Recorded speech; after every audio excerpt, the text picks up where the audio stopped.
I have a friend named Monty Roberts who owns a horse ranch in San Isidro. He has let me use his house to put on fundraising events to raise money for youth at-risk programs. The last time I was there he introduced me by saying, I want to tell you why I let Jack use my horse. It all goes back to a story about a young man who was the son of an itinerant horse trainer who would go from stable to stable, racetrack to racetrack, farm to farm and ranch to ranch, training horses. As a result, the boy's high school career was continually interrupted. When he was a senior, he was asked to write a paper about what he wanted to be and do when he grew up.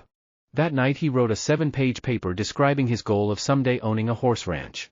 He wrote about his dream in great detail and he even drew a diagram of a 200-acre ranch, showing the location of all the buildings, the stables and the track. Then he drew a detailed floor plan for a 4,000-square-foot house that would sit on a 200-acre dream ranch. He put a great deal of his heart into the project and the next day he handed it in to his teacher. 2 days later he received his paper back. On the front page was a large red F with a note that read, "See me after class." The boy with the dream went to see the teacher after class and asked, "Why did I receive an F?" The teacher said, "This is an unrealistic dream for a young boy like you. You have no money. You come from an itinerant family. You have no resources. Owning a horse ranch requires a lot of money. You have to buy the land. You have to pay for the original breeding stock and later you'll have to pay large stud fees. There's no way you could ever do it." Then the teacher added, "If you will rewrite this paper with a more realistic goal, I will reconsider your grade." The boy went home and thought about it long and hard.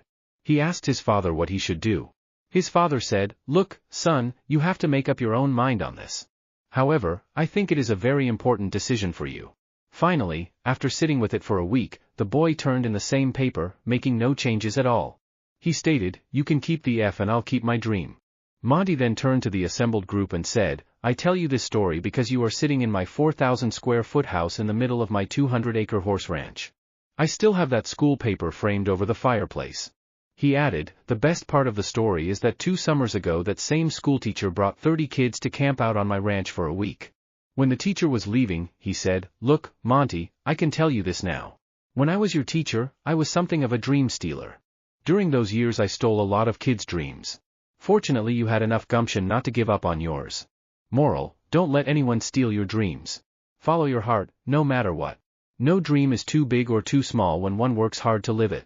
One should always try making dreams come true no matter what."